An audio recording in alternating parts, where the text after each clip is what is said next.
តើសមាមិត្តណាខ្លះជាមេដឹកនាំកម្ពុជានៅក្នុងរបបសាធារណរដ្ឋប្រជាមានិតកម្ពុជា Des pays de l'Est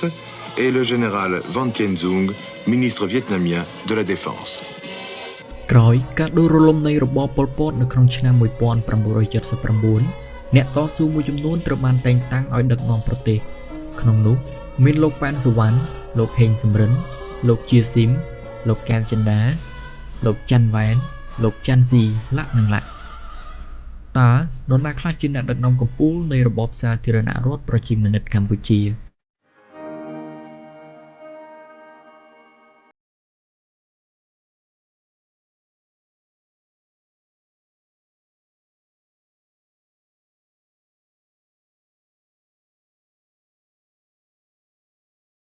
បើយោងតាមសៀវភៅសិក្សាសង្គមថ្នាក់ទី9រចនាសម្ព័ន្ធគ្រប់គ្រងពីឆ្នាំ1979ដល់ឆ្នាំ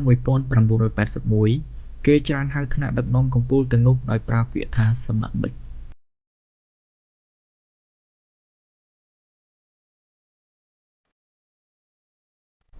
ក្នុងចន្លោះឆ្នាំ1979និងឆ្នាំ1981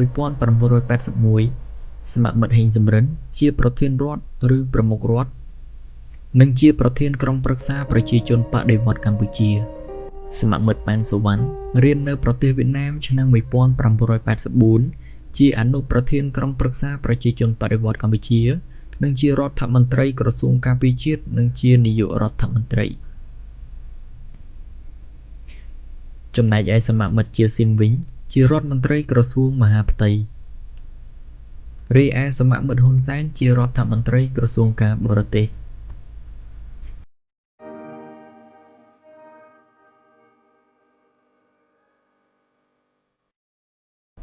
រីឯលោកប៉ែនសុវណ្ណត្រូវបានចាប់ខ្លួននៅក្នុងខែធ្នូឆ្នាំ1981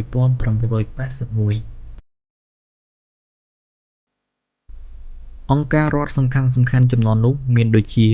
គណៈបកប្រជាជនបដិវត្តន៍កម្ពុជាដឹកនាំដោយអគ្គលេខាធិការសមមិត្តប៉ែនសុវណ្ណដែលជាខ្មែរឥស្សរៈធ្លាប់រៀននៅទីក្រុងហាណូយនៅក្នុងឆ្នាំ1954ហើយតំណែងនេះត្រូវបានធ្លាក់មកលើសមមិត្តហេងសំរិននៅក្នុងឆ្នាំ1981ក្រុមប្រឹក្សាប្រជាជនបដិវត្តន៍កម្ពុជាឬក្រុមប្រឹក្សារដ្ឋមន្ត្រីមានរដ្ឋមន្ត្រីចំនួន17រូបប្រធានគឺសមមិត្តប៉ែនសុវណ្ណ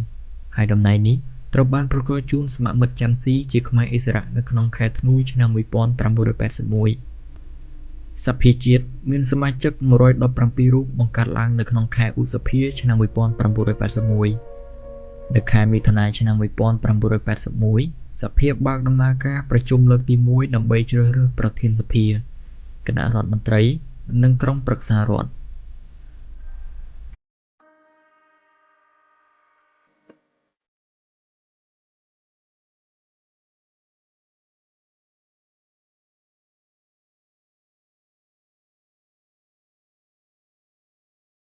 ចាប់ពីថ្ងៃទី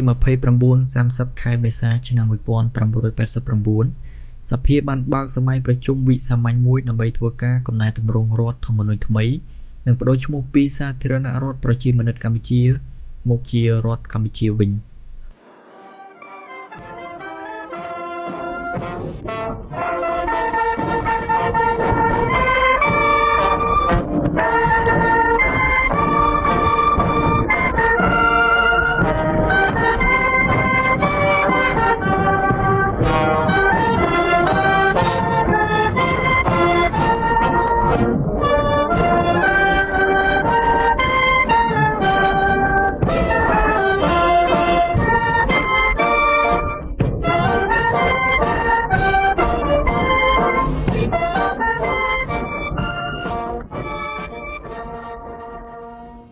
រួមទាំងបដូរទង់ជាតិភ្លេងជាតិរដ្ឋធម្មនុញ្ញច្បាប់ប្រហារជីវិត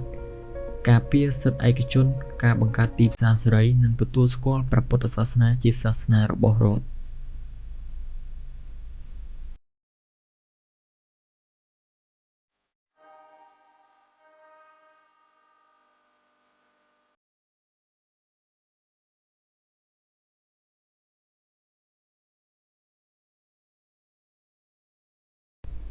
សមមិត្តហ៊ុនសែនបានឡើងកាន់តំណែងជានាយករដ្ឋមន្ត្រីនៅក្នុងឆ្នាំ1985បន្ទាប់ពីលោកចាន់ស៊ីបានលាចាកលោកនៅក្នុងឆ្នាំ1984លោកចាន់ស៊ីបានក្លាយជានាយករដ្ឋមន្ត្រីក្រោយការចាប់ខ្លួនលោកប៉ែនសវណ្ណនៅក្នុងខែធ្នូឆ្នាំ1981